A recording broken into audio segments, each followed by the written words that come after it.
Tawa le tak cara kita pegang aktif dan harapan lu juga tu angka bermandung kita yang aktif karena tujuan kita yang saban yakin lon mandum masa Aceh perle Acehnya merdeka pisah daripada Indonesia sampai orangnya bangsa Aceh kam tipri seluruh dunia dengan macam-macam cara lepas termasuk yang paling raya persenji urang lepas uluan negara nak ke dengan suaka politik.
Pahala Fatihahnya, pahala Fatihah ke oleh Falang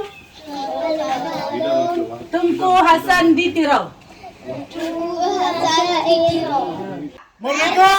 Merdeka! Merdeka! Merdeka! Merdeka! Lagi satu teman debu orangnya oleh Juni 2020 oleh Juni 2030 Syahid Urusi kitanya Dr. Andes Tunku Hasan Muhammad Ditiro salah siro yang publik mata bangsa Aceh. Oleh sebabnya kitanya tak pegang acara yang pun tujuan hana lain nak supaya kitanya tak harap Tunku Hasan Muhammad Ditiro Urungsi kita nyanyian bermerempa tempat yang mulia di sisi Allah Subhanahu Wa Taala. Dan menansit supaya bangsa kita nyo baik tua yang bahasa ji nyan ke urang publik mata bangsa Aceh sampai orangnya bangsa Aceh kam tipri seluruh dunia dengan macam-macam cara lepas. Termasuk yang paling raya persenji urang lepas uluan negara nak ke dengan suaka politik. Apa harapan Ron ni ke bangsa Aceh dan ke bangsa internasional? Harapan katanya Komando Bangsa Aceh beraktif untuk berjuang Aceh karena tujuan katanya nak ke supaya Acehnya merdeka pisah daripada Indonesia.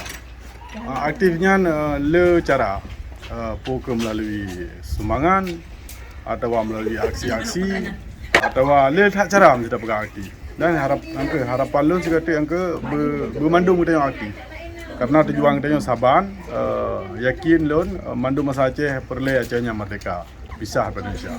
Menansit harapan kita ke bangsa-bangsa dunia yang lagi ada bangsa pun PBB Persatuan Bangsa-Bangsa tak harap diperselesai perkara Acehnya berdadili Indonesianya yang ka dijajah kitanya bangsa Aceh menansit lagi bangsa Papua dan Maluku yang cukup trip di poh bangsa Aceh, bangsa Papua dan bangsa Maluku menansit dicok harta bumi yang nak di Aceh, yang nak di Papua dan yang nak di Maluku.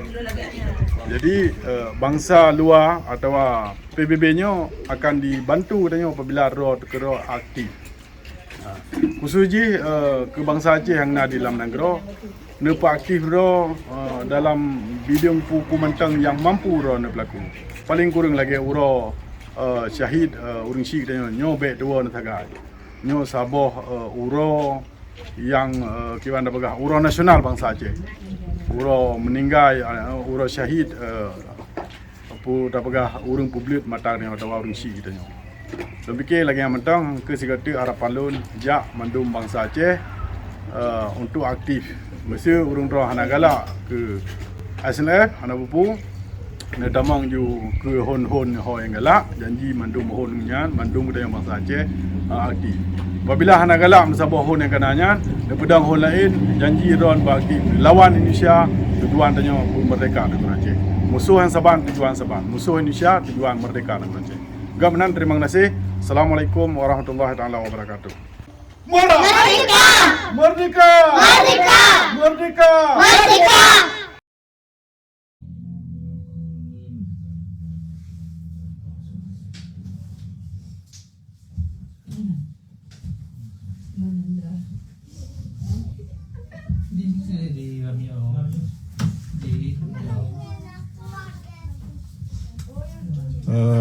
Terima kasih